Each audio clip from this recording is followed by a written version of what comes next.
Hey guys, welcome to our financial literacy channel. Today we're talking about one of the hottest topics, passive income. You know, that sweet money you get without having to work for it. Why is that important, and how do you start generating your own passive income sources? We'll cover all that in our new video. Passive income is when you get regular cash without having to put in the hours. It's like money that works for you while you're doing other things. Unlike active income from a job or business, passive income doesn't require daily effort or constant attention. Some examples of passive income include investment income from stocks, bonds, and other financial instruments like mutual funds. That includes dividends, interest, and any increase in the value of your assets. Rental income from renting out your property, whether it's residential or commercial space. Royalties from intellectual property, like when you sell copyrights, patents, publish books, or release music. Income from your online businesses, like blogs, YouTube channels, online courses, and other digital stuff. Also, there's passive income from affiliate marketing, ads, and sponsorships. Why is passive income great? Well, it gives you financial freedom. You don't have to depend on just one income source. You can spread it out and make money from different things at the same time. That way, you're less likely to get hurt if something goes wrong. Also, passive income gives you a steady stream of cash even when you're not working. That's important for long-term financial stability. And finally, passive income. The money you earn every year that keeps growing and maybe even surpasses your regular paycheck. That can lead to financial independence, where you don't need to work anymore and can live off the money you've saved. Now, let's talk about how you can create your own passive income sources. I'll tell you about 3 main ways that might interest most beginner investors. 1. Stock market investments. One of the easiest and most popular ways to make passive income is by investing in stocks and bonds. It's a good option for people who want to get started with investing but don't have a lot of knowledge about trading and the financial markets.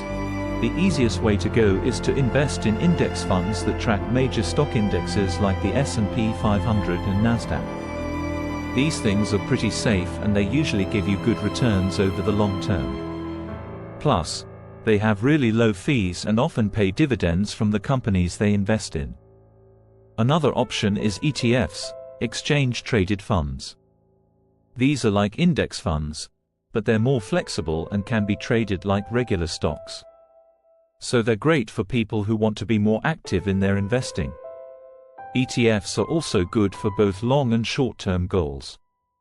If you want to get even more involved, you could buy individual stocks. But that's more work. You have to do your own research and analysis. It's not for everyone, but if you do it right, it can pay off big. It's important to remember, you can start investing with just a few bucks, $50, $100 a month.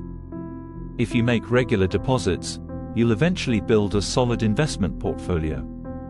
Just be patient, follow a long-term plan, and don't panic when the market fluctuates. Another great option for passive income is real estate investing. Buying residential or commercial property to rent out can bring in a steady stream of cash. You could even start with a small apartment or house. Make sure to research the area, condition, competition, and potential rent carefully. Calculate the initial costs, monthly expenses, taxes, and other fees to see how much profit you'll actually make. Over time, as you accumulate funds, you might want to consider investing in bigger properties like apartment buildings, malls, or warehouses. This way, you can spread out your risk and make more passive income from rent. When it comes to real estate management, it's important to be careful about finding and selecting reliable tenants. You also need to keep an eye on when they pay and how well the property is maintained. If you don't have time for all that, you can always hire a management company to do it for you. Investing in real estate does require more upfront investment than the stock market, but it can bring more stable long-term returns and other benefits like increased asset value and tax advantages. Just make sure to do your research and manage your properties well. 3. Digital assets. Creating digital assets is another way to invest. They can include things like cryptocurrencies, NFTs, non-fungible tokens, and other digital collectibles. These can be a great way to diversify your portfolio and potentially make a lot of money if you know what you're doing. Finally, the third and increasingly popular way to generate passive income is through digital assets. This includes all kinds of intellectual property that can generate regular income, no matter where or when. For example, running a blog or a YouTube channel. If you consistently produce interesting and useful content, you could eventually monetize it with affiliate programs, ads, sponsorships, and other methods. Even if it's not a lot at first, it will grow over time into a steady passive income. Another option is creating and selling digital products like ebooks, courses, templates, graphics, and more. Once you have created something valuable, you can sell it multiple times, earning royalties each time. This is particularly true for people with expertise in a field who can share their knowledge and skills. Hey guys, don't forget to explore opportunities like renting out your photos and videos on stock sites, or publishing your music tracks and software code. The key is to find something you're passionate about creating and approach monetization wisely. Passive income is the way to financial freedom, friends. By starting small, you can gradually build up passive streams of income that work for you. Just be patient, stay consistent, and keep learning and improving your skills. Hope this info was helpful and inspiring. Best of luck with your passive income journey. See you later.